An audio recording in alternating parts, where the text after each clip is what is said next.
nama saya Eng Jiai. So sekarang saya akan membuat interview dengan Pei berdasarkan tajuk makanan sintetik. So sekarang saya nak tanya Pei, pada pendapat anda, adakah anda setuju dengan bahan sintetik adalah tergantung dalam semua jenis makanan yang diproses?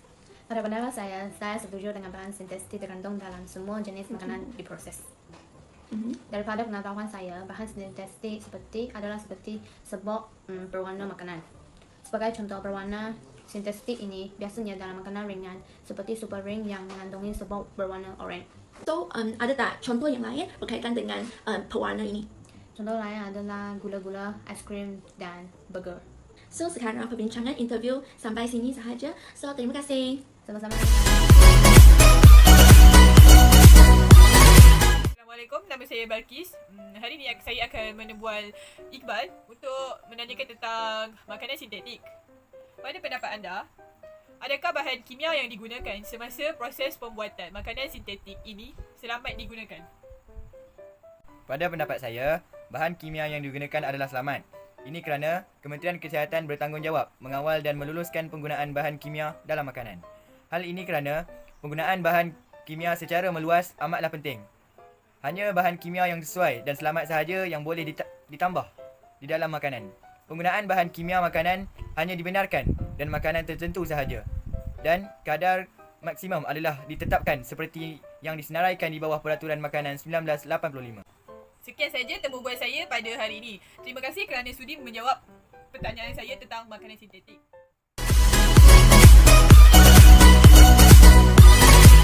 Assalamualaikum. Hari ini saya akan menemu ramah seorang pelajar dari Universiti Pendidikan Sultan Idris, iaitu Cik Nurul Azwandi binti Azahan, mengenai makanan sintetik. Pada pendapat anda, adakah isu makanan sintetik ini dapat dihentikan? Okey, pada pendapat saya, isu makanan sintetik ini tidak dapat dihentikan. Akan tetapi, ianya mampu dikawal. Dan sebagai contohnya, Akta Makanan 1983 yang jelas menyatakan penggunaan aditif makanan hanya dibenarkan dalam makanan tertentu sahaja. Dan pada kadar maksimum adalah ditetapkan seperti yang disenaraikan di bawah Peraturan Makanan 1985.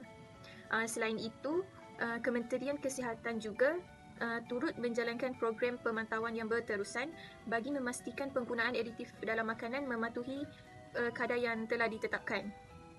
Okey, setakat ini saja temu ramah saya pada hari ini. Terima kasih. Sama-sama.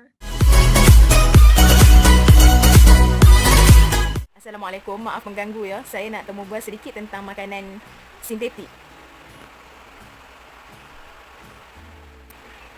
Adakah anda rasa makanan sintetik membawa kesan positif lebih banyak berbanding kesan negatif dan mengapa? Baiklah. Pada pendapat saya, tidaklah, kerana makanan sintetik ini sebenarnya membawa lebih banyak kesan negatif berbanding kesan positif. Hal ini dikatakan demikian kerana makanan sintetik ini akan menjejaskan kesihatan manusia itu sendiri. Boleh Cik berikan contoh? Baiklah, boleh. Kita ambil contoh yang pertama, iaitu penggunaan bahan kimia. Di mana kalau penggunaan bahan kimia sebenarnya boleh menyebabkan penyakit berbahaya. Di mana kalau ia digunakan sebagai pengawet dalam makanan, sebagai contoh dalam sos cili dan juga jus buah-buahan, di mana kalau digunakan secara berlebihan akan menyebabkan gangguan saraf. Itu yang pertama. Yang kedua, kita ambil pewarna. Di mana pewarna ini kalau secara berlebihan akan menyebabkan penyakit lah. Contoh penyakit seperti penyakit kanser, penyakit kencing manis, buah pinggang dan lain-lain lagi. Jadi ini adalah antara beberapa contoh yang dapat saya. Jadi, apakah yang dapat Cik simpulkan daripada masalah makanan sintetik ini?